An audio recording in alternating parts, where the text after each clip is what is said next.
Good morning to the GCCISD family. In any legislative year, there are important issues related to public education.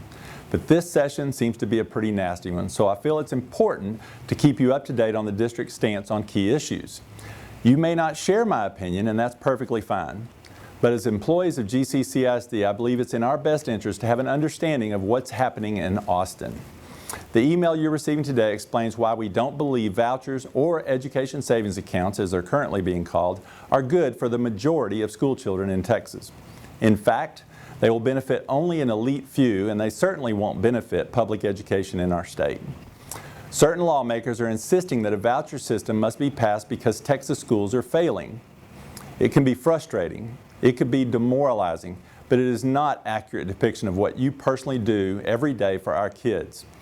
I am fully aware that educators all across the campuses in GCCISD are deeply committed and work extremely hard to create success for each and every child who comes through our doors. And you know that too. It's my personal belief that this is a turning point for public education in Texas. We've been insulted by elected leaders in Austin for far too long who shout out sound bites about failing schools. And frankly, they're doing a pretty good job of convincing the public that the sky truly is falling. Even if what they say is false or at best misleading, it's going to take all of us to tell the real story, what really happens in our schools. I urge you to join me in standing up for our schools, for our jobs, and most importantly for our children.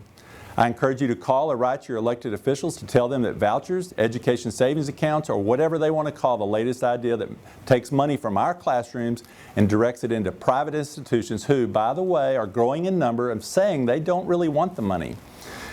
If you don't know who to call or write, there's a link at the bottom of this email that will help you find that information. Thank you for what you do for children every day. And thank you for taking the time to get up to speed on this very important issue.